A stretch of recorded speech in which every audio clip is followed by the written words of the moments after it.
হাতে বোমা, ধারালো অস্ত্রসহ বেশ কয়েকশো ভারতীয় ঢুকে পড়ে বাংলাদেশের সীমানায়, কেটে নেয় বাংলাদেশি নাগরিকদের লাগানো গাছ। উদ্ধত ভারতীয় অনুপ্রবেশকারীদের বাধা দিতে গেলে বোমা ছুড়ে মারে তারা। এভাবেই চাঁপাইনবাবগঞ্জের শিবগঞ্জ উপজেলার চৌকা ও কিরণগঞ্জ বিজিবি সীমান্ত ফাঁড়ির মাঝামাঝি স্থানে ভারতীয়রা অবৈধভাবে বাংলাদেশে প্রবেশ করে সংঘর্ষে জড়ায়। এ সময় ভারতীয়দের হামলায় ৩ বাংলাদেশি আহত হন।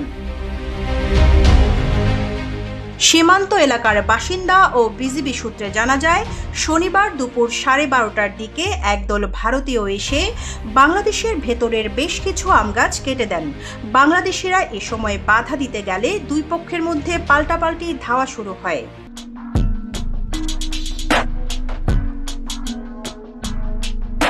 রাত 9টায় এক সংবাদ বিজ্ঞপ্তিতে বিজিবি জানায়, গাছ কাটাকে ঘিরে বাংলাদেশি ও ভারতীয় নাগরিকদের মধ্যে হাতাহাতি হয়। এক পর্যায়ে 300 থেকে 400 ভারতীয় নাগরিক ও 3 থেকে 4,000 বাংলাদেশি সীমান্তের শূন্যরেখায় জড়ো হয়ে একে অপরের দিকে ইটপাটকেল নিক্ষেপ করতে থাকেন। এ সময় ভারতীয় সীমান্তরক্ষী বাহিনী 7 থেকে 8টি ককটেল ও সাউন্ড গ্রেনেড নিক্ষেপ করে। পরে বিজিবি সদস্যরা ঘটনাস্থলে গিয়ে পরিস্থিতি নিয়ন্ত্রণে আনেন। স্থানীয় বাসিন্দাদের অভিযোগ, ভারতীয়রা 20টি আম গাছ কেটে ফেললে এলাকার লোকজন সীমান্ত এলাকায় জড়ো হয়ে তাদের বাধা দেন। এ সময় বিএসএফ টিয়ারশেল ছোড়ে।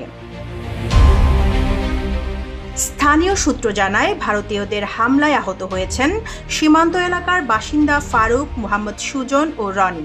তাদের মধ্যে ফারুক চোখে গুরুতর আঘাত পাওয়ায় তাকে রাজশাহী মেডিকেল কলেজ হাসপাতালে পাঠানো হয়েছে। সীমান্তে উত্তেজনার প্রেক্ষাপটে বিকেল 4টার দিকে বিজিবি ও বিএসএফ এর স্থানীয় কমান্ডার পর্যায়ে একটি পতাকা বৈঠক হয়। বৈঠক শেষে বিজিবির 59 ব্যাটালিয়নের অধিনায়ক লেফটেন্যান্ট কর্নেল গোলাম কিবরিয়া সংবাদ সম্মেলনে বলেন, সীমান্তে উত্তেজনাকর পরিস্থিতির জন্য দুঃখ প্রকাশ করেছে বিএসএফ।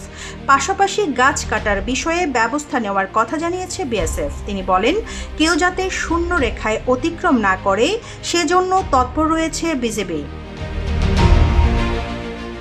লেফটেন্যান্ট কর্নেল গোলাম কিবরিয়া আরও বলেন, বিএসএফ উশৃঙ্খল লোকজনকে নিয়ন্ত্রণ করার জন্য সাউন্ড গ্রেনেড নিক্ষেপ করেছে, যেটা আন্তর্জাতিক আইনের লঙ্ঘন।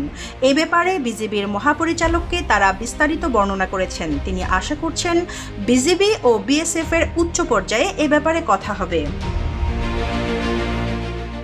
সীমান্তে উত্তেজনার পর সীমান্তবর্তী এলাকার বাসিন্দাদের মধ্যে আতঙ্ক বিরাজ করছে। শনিবার রাতে বিজিবির 59 ব্যাটালিয়নের এক সংবাদ বিজ্ঞপ্তিতে জানানো হয়, বর্তমানে সীমান্ত এলাকার পরিস্থিতি স্বাভাবিক রয়েছে।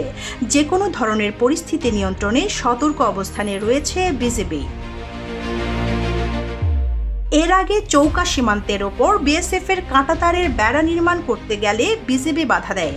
এ নিয়ে কয়েকদিন ধরে সেখানে উত্তেজনা ছিল। ওই ঘটনায় চৌকা সীমান্তে বিজিবি ও বিএসএফ এর স্থানীয় কমান্ডার পর্যায়ে পতাকা বৈঠক হয়।